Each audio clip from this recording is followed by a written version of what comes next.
গত 25শে ডিসেম্বর 112 বছর বয়সে ব্রিটেনের জন টেনিসউডের মৃত্যুর পর Guinness world book of records mister ওয়াও মারিনহোর মৃতকে পৃথিবীর সবচেয়ে প্রবীণ পুরুষের তকমা দেয়। কিন্তু সবথেকে মজার ব্যাপার সেটা হচ্ছে বিশ্বের সবথেকে বেশি বয়সী মানুষ হচ্ছেন বর্তমানে 116 বছরের বয়সী জাপানি নারী তোমিকো ইতুকা। আপনাদের অবাক লাগতেই পারে যে মিস্টার নেতো বা মিসেস ইতুকার মতো শতবর্ষী মানুষের সংখ্যা কেন এত দ্রুত হারে পৃথিবীতে বেড়ে যাচ্ছে। জাতিসংঘ জনসংখ্যা বিভাগ এর হিসেব অনুযায়ী দেখাচ্ছে 2024 সালে বিশ্বে 100 বছরের বেশি বয়সী মানুষ ছিলেন প্রায় 5,88,000। মনে হচ্ছে 2030 সালের মধ্যে শতবর্ষীদের সংখ্যা 10 লাখের কাছাকাছি পৌঁছে যাবে। অবাক ব্যাপার, 1990 সালে শতবর্ষীদের সংখ্যা ছিল মাত্র 92,000। তাহলে এই যে শতবর্ষ অনায়াসে অতিক্রম করে যাচ্ছেন মানুষজন, এর কারণটা কি? এর কারণ কি উন্নত চিকিৎসা ব্যবস্থা, ভালো খাওয়া দাওয়া, জীবনযাপনের মান উন্নয়ন? এর ফলেই কি মানুষের আয়ু বাড়ছে? 1962 সাল থেকে জাতিসংঘ কি করছে না, গড় আয়ুর বিশেষত হিসেব রাখা শুরু করে দিয়েছে। সেই 62 সালে যাদের জন্ম হয় তাদের গড় আয়ু ছিল 52 বছর।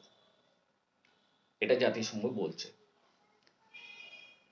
তো বর্তমানে মানুষের গড় আয়ু 73 বছর দাঁড়িয়েছে। 2050 সাল নাগাদ 77 বছরে অনায়াসেই পৌঁছে যাবে। এখন বিশ্বে 5 বছরের কম বয়সী যে পরিমাণ বাচ্চা ছেলে আছে, তার চেয়ে বেশি আছেন 65 বছরের বেশি বয়সী মানুষজন, স্ত্রী বা পুরুষ। আসল কথা সেটা হচ্ছে 100 বছর বাঁচাটা এখন আর কোনো অসম্ভব ব্যাপার নয়। কিন্তু চিন্তার ব্যাপার হচ্ছে এই 100 বছর পর্যন্ত বেঁচে থাকাটা কি করে সম্ভব হচ্ছে। আবার 2023 সালে জাতিসংঘ বলছে যে বিশ্বের মোট জনসংখ্যার 0.007% মানুষ 100 বছরের উপরে দিব্যি বেঁচে আছে। বিজ্ঞানীরা বলছেন যদিও বেশিরভাগ মানুষ 100 বছর পার করাটা সহজ বলে ধরে নিতে পারছেন না, মানে সবাই যে 100 বছর পার করবেন এই ব্যাপারটা ঠিক নয়। কিন্তু 2024 সালে ফ্রান্সের national institute of demographic studies বলছে 2023 সালে জন্ম নেওয়া বাচ্চাদের 2% এবং মেয়েদের 5% বছরের হিসাব অনায়াসে 3 অঙ্কের ঘরে পৌঁছে যেতে পারে। অত মানে যেটা বলতে চেয়েছে যে 2030 সালে যারা জন্মেছে তাদের শতবর্ষী হওয়া খুব একটা শক্ত ব্যাপার এমন কিছু নয়। তবে এটাও মাথায় রাখতে হবে যে বেশি বয়স পর্যন্ত বাঁচার সঙ্গে সঙ্গে কিন্তু বিভিন্ন রকম জটিল রোগে আক্রান্ত হওয়ার তো একটা সম্ভাবনা থেকেই যাচ্ছে। বার্মিংহাম বিশ্ববিদ্যালয়ের একজন অধ্যাপক বলেছেন, বেশি দিন বাঁচা আর ভালোভাবে বাঁচা এক জিনিস নয়। বেশি দিন বেঁচে যাওয়া যেতে পারে কিন্তু সুস্থভাবে ভালোভাবে বাঁচা এটা একটা স্বতন্ত্র ব্যাপার। যারা দীর্ঘজীবী তাদের মধ্যে যারা পুরুষ তারা জীবনের শেষ 16 বছর এবং যারা মেয়ে তারা 19 বছরের মতো সময় বিভিন্ন রোগে জটিলতায় ভোগেন। এর মধ্যে রোগ আছে কি কি? ডায়াবেটিস আছে, ডেমেনশিয়া আছে, অ্যালজাইমার আছে।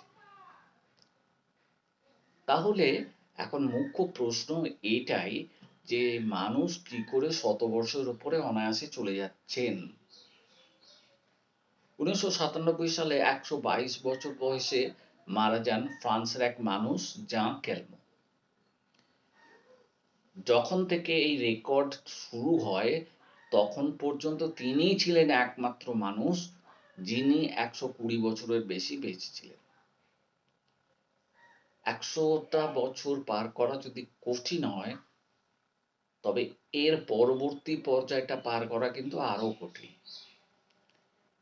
এই ব্যাপারটাকে কিন্তু মাথায় রাখতেই হবে। আর এই পিরিয়ডটাকে বলা হচ্ছে সুপার সেন্টেনারিয়ান পিরিয়ড, যাকে সোজা কথায় বাংলায় বলা যেতে পারে অতি শতবর্ষী।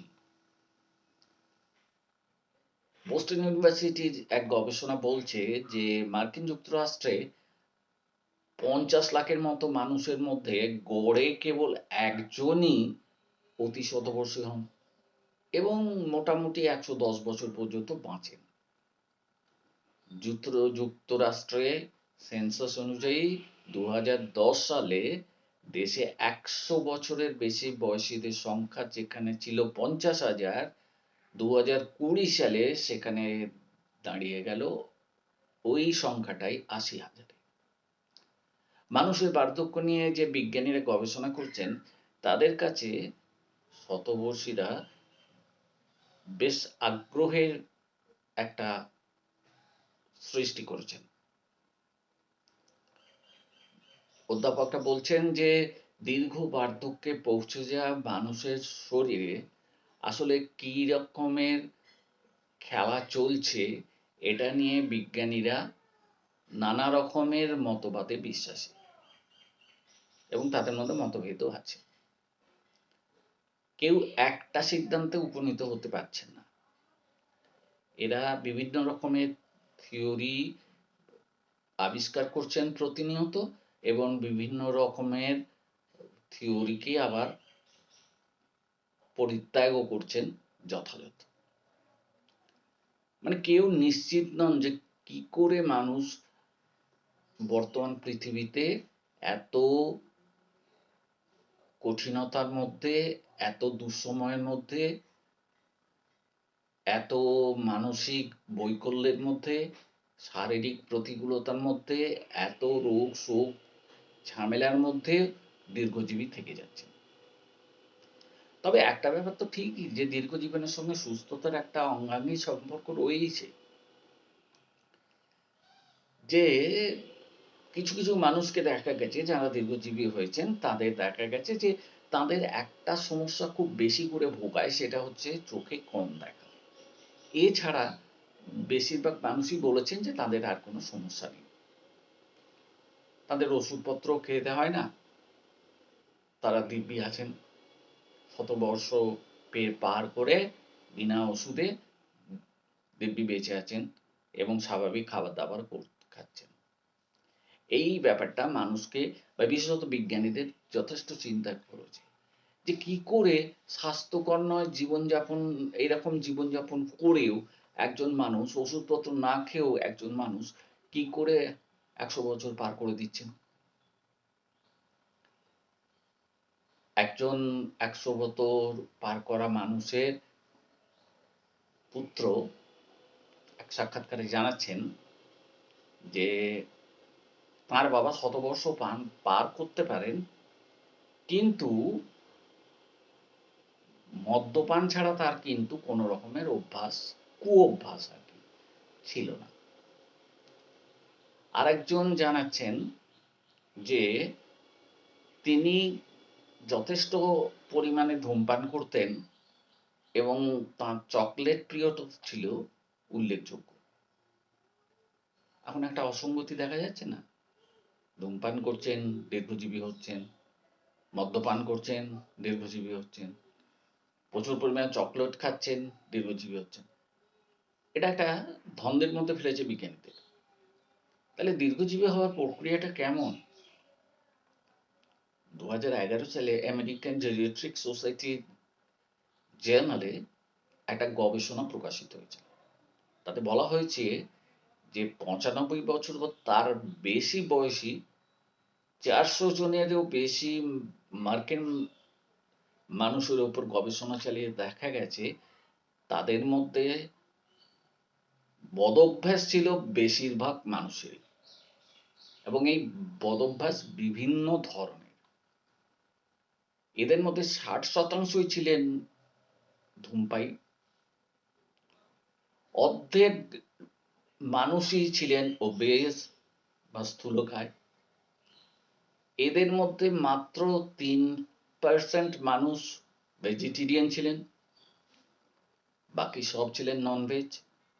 আর এই মানুষদের মধ্যে কখনো এইরকম প্রবণতা দেখা যায়নি যে তারা ব্যায়াম ট্যায়াম করতেন, শরীর চর্চা করতেন, নিজেদের ফিট রাখার জন্য যে যে জিনিসগুলো করা দরকার সেগুলো করতেন, অথচ তারা অনায়াসে শতবর্ষের গণ্ডি পার করে দিয়েছেন। যুক্তরাজ্যের ইউনিভার্সিটি অফ ব্রাইটনে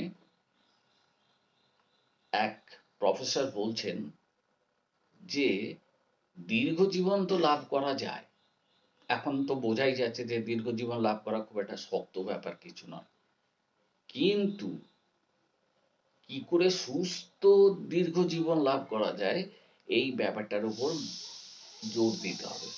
মানে মাথায় রাখতে হবে এই ব্যাপারটা যে কি করে সুস্থ থাকা যায় এবং দীর্ঘ জীবনের স্বাদ উপভোগ করা যায়। তাহলে যারা দীর্ঘ জীবন পেতে চান তাদের এই শতবর্ষী মানুষদের কাছ থেকে কোনো টিপস নেবার দরকার নেই, কেননা এই টিপসটা নেওয়া আর না নেওয়া একই ব্যাপার, কেননা জিনগতভাবে এদের মধ্যে এমন কিছু প্রবণতা রয়েছে যেটা তাদের শতবর্ষের দিকে ঠেলে নিয়ে যাচ্ছে। বিজ্ঞানীরা বলছেন যে দীর্ঘজীবীদের সঙ্গে জিনের একটা সম্পর্ক রয়েছে।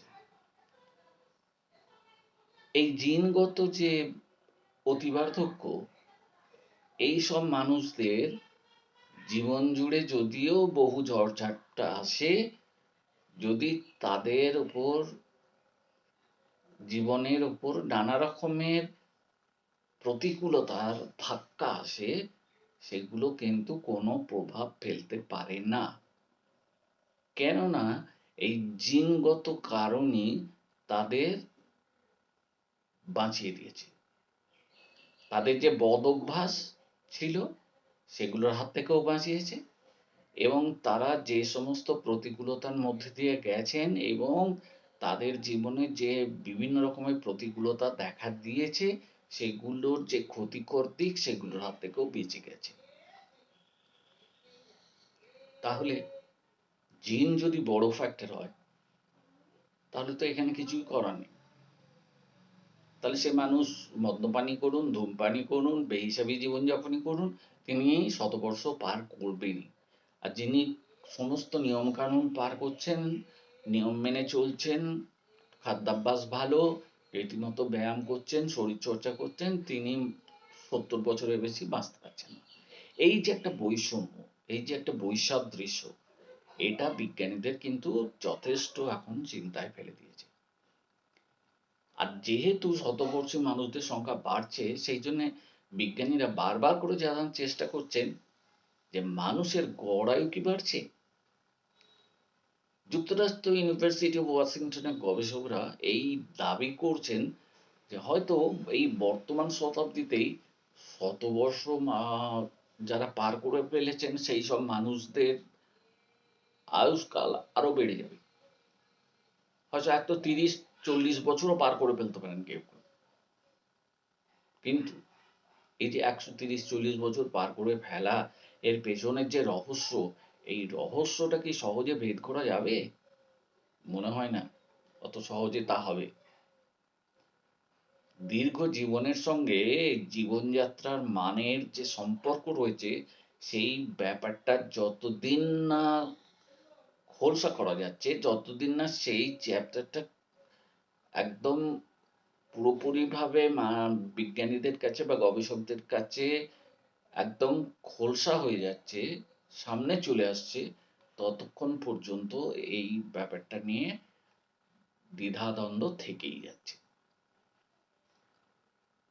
একজন মানুষ কতদিন বাঁচতে পারেন সেটা নিয়ে আলোচনার চেয়ে সবথেকে জরুরি ব্যাপার যেটা, সেটা হলো বার্ধক্য কিভাবে বিলম্বিত করা যায়। সুস্থ নিরোগ দেহে কিভাবে বেশি দিন বাঁচা যায়, এই চিন্তাটা করাই হচ্ছে সবথেকে বড় ব্যাপার। তাহলে এই সমস্যার হাত থেকে মুক্ত পেতে। 130 বছর বাঁচলাম, হাজার রকমের রোগ ঝাপটার মধ্যে দিয়ে গেলাম, এটা কোনো ব্যাপার নয়। কিন্তু সুস্থ জীবন নিয়ে যদি 70, 75, 80 পর্যন্তও যাওয়া যায়, তাহলে সেটাই হচ্ছে কাম্য এবং সেটাই হচ্ছে ভালোভাবে বাঁচা। জীবনে ঝড়ঝাপটা, জীবনে রোগ জ্বালার ভোগান্তি এড়িয়ে যদি দীর্ঘ জীবন লাভ করা যায়, তাহলে সেই জীবনটাই হবে উপভোগ্য, সেটাই হবে আনন্দের। আর বিজ্ঞানীদের ইচ্ছা মানুষ সেই জীবনই যাপন করুন যেখানে রোগবালাইয়ের যে নখরাঘাত সেটা কম পরিমাণে।